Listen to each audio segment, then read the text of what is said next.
menyambung apa yang saya sampaikan di awal tadi bahwa proses menulis sendiri tentu berbeda dengan kegiatan kita sehari-harinya dalam pembelajaran sastra itu sendiri. Saya membayangkan tentu teman-teman mengakses banyak sekali bacaan buku, ini yang paling utama. Jadi nanti saya akan masuk dalam umpan balik itu. Pertama, saya ingin menegaskan terlebih dahulu bahwa teman-teman harus seringkali menengok, melihat, bahkan membaca mendalam dengan karya-karya para penyair yang tentu sudah kita banyak ketahui. Setidaknya saya melihat itu ya dari apa yang teman-teman ambil sebagai objek dalam penugasan kemarin. Semisal Sapardi saja. Kalau kita bicara tentang Sapardi dan mendalam kemudian kita pelajari betul bagaimana teknik-tekniknya, tentu kita tidak akan terjebak pada klise-klise yang sebetulnya sudah sangat lumrah dan sebetulnya jangan sampai masuk ke dalam puisi kita, kira-kira begitu. Karena saya menjumpai beberapa di antaranya yang nampaknya masih ya tadi memiliki kecanggungan ya, ada kecanggungan terhadap bahasa itu sendiri, terhadap puisi itu sendiri. Sehingga saya pikir salah satu penawarnya dalam tanda petik bagi kawan-kawan adalah interaksi teman-teman terhadap teks-teks puisi itu sendiri. Jadi dan ini menjadi syarat utama yang tidak bisa lagi diganggu gugat. Artinya semakin jauh kedekatan teman-teman dengan teks itu sendiri, maka akan semakin membuat teman-teman memiliki gaya yang teman-teman punya barometer, kira-kira begitu. Ini praktisnya ya. Kalau teman-teman membaca misalnya karya Sapardi, GM, kalau yang di Indonesia saja, Aan Mansur, atau bahkan misalnya penulis-penulis lokal kita, saya sangat ngefans sekali Pak Sainul dengan Pak Nahdian Syabdi itu ya. Sampai sekarang saya nggak bisa ketemu, saya membaca puisinya sejak di pesantren, dan Oh, saya iya, iya iya. Pak Hadi. Ya, nanti kalau Ya, ketemu, kalau Mas Imam ke sini ke rumah saya dulu, nanti saya antar ke rumahnya. Rumahnya iya, dekat rumah saya, nanti ngopi di kafe dekat rumah saya juga boleh. Ya, maka siap. dari itu ya, ya maka dari itu Pak Sainul, saya banyak ngefans dengan penyair-penyair Kalsel teman-teman. Artinya andai kata saya punya mimpi dan saya bisa pulang ya, saya tentu akan sangat senang sekali bisa berinteraksi dengan para penyair, penulis, sastra Kalsel sendiri. Termasuk karena saya sampaikan, saya dulu ketemu sama Kak Hajri itu ya 2000, terakhir saya pulang mungkin 2018 ya ke Kalimantan Selatan, ke 2019. Karena ada undangan dari UIN Antasari itu. Dan saya menyempatkan ketemu dengan Kak Hajri karena saya hanya 2 hari, kemudian balik lagi ke Jakarta.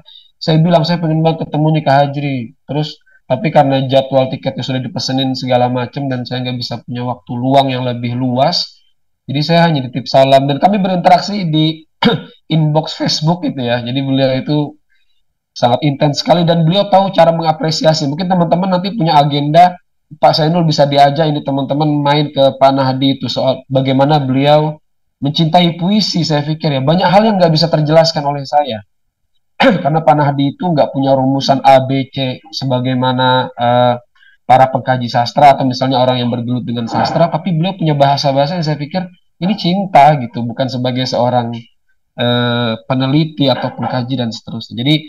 Jadi itu teman-teman sih. Setidaknya kalian bisa berinteraksi banyak dengan teks sendiri ya, karena berbeda kalau sekadar membaca. Jadi saya ingin mengatakan bahwa pembacaan kita sebagai seorang akademisi, teman-teman misalnya, sebagai seorang pengkaji sastra, berbeda dengan cara pembacaan teman-teman sebagai seorang kreator, sebagai penulisnya. Jadi ini yang penting untuk dibedakan. Tujuan kita untuk menganalisis jelas, tujuan kita sangat pragmatik sekali, kebutuhan kita terhadap teks tersebut. Tetapi pembacaan kita sebagai penyair, sebagai penulis, saya katakan penyair ini sebetulnya saya khawatir sebagai klaim, tapi sebetulnya saya ingin agar teman-teman merasa terlibat kira-kira begitu ya sebagai calon penyair begitu. Sehingga pembacaan teman-teman sebagai seorang penyair mesti lebih dalam. Ada banyak cerita yang mungkin teman-teman bisa kulik mengenai proses kreatif ini. Jadi sebetulnya saya menulis materi PPT kemarin itu tentu sangat subjektif sekali apa yang saya rasakan dan berdasarkan pengalaman saya. Nanti kalau teman-teman belajar dengan yang lain tentu akan ada insight-insight baru juga. dalam arti bagaimana mereka memiliki proses kreatif. Nah, jadi sekali lagi eh, kedekatan dengan teks-teks puisi sebagai kita pembaca sebagai penyair ini sangat penting sekali, sehingga pembacaan berulang, pembacaan yang terus mempertanyakan, pembacaan yang cenderung menginterupsi bahkan mengkritisi, kayaknya nggak cocok deh bagian yang ini, kayaknya nah ada dialektika semacam itu teman-teman, sehingga ini adalah proses awal kita untuk ya tadi menciptakan barometer yang saya sebut barometer tadi. Karena untuk menyebut puisi itu bagus atau tidak ada barometer pasti atau timbangannya, tidak ada. Tetapi kita bisa menciptakannya sendiri. Artinya, semakin dekat teman-teman dengan teks puisi itu sendiri, lebih-lebih syukur-syukur kalau teman-teman bisa membaca lintas ya. Kalau teman-teman dari sastra Indonesia, teman-teman bisa membaca yang barat terutama. Uh, yang saya rekomendasikan tentu saja kalau dibicarakan tentang apa karya luar yang patut diapresiasi dan dibaca, saya akan menjawab bahwa yang paling utama agar tidak kebingungan teman-teman dan bisa mengikuti isunya juga adalah karya-karya Nobel, itu paling gampang. Dan semua ada, puisi ada, Neruda diwakili mungkin diantaranya ada Neruda, novel ada, cerpen ada, kemudian kalau suka musik, apa namanya lirik lagu ada Bob Dylan misalnya. Jadi mungkin nanti teman-teman di luar dari kelas, teman-teman bisa menciptakan atau misalnya menciptakan ruang diskusi yang membicarakan tokoh-tokoh ini misalnya. Nah ini kan memperkaya teman-teman tentu saja selain teks-teks yang dari para para sastrawan lokal, kemudian para sastrawan kita yang nasional, dan juga eh, karya-karya luar. Syukur-syukur misalnya lagi lebih jauh lagi bacaan teman-teman bisa membandingkan karya-karya di Asia Barat, Timur Tengah misalnya. Darwish, Nizar Qabbani, puisi-puisinya Nazik Malaikah, maka semakin teman-teman memperkaya dengan puisi-puisi mereka, teman-teman akan merasakan betul bahwa bagaimana para penyair-penyair ini membangun ya, membangun dunianya dengan kata-kata. Ya tentu dengan perangkat-perangkat ya tadi yang sudah lumrah kita ketahui dengan diksinya, majas, dengan metafornya, dengan personifikasinya dan seterusnya.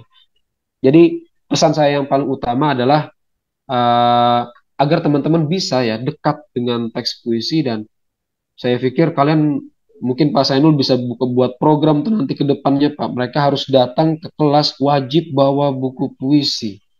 Mau pinjem, mau beli, apapun itu. Pokoknya agar mereka terbiasa dengan teks-teks ini Pak. Kira-kira itu. Oke, kira-kira itu dari saya, dari yang pertama. Kalau belum Oke. ada tanggapan juga, mungkin kita bisa masuk ke PPT kali Pak ya. Boleh, boleh. Kita ke PPT ya.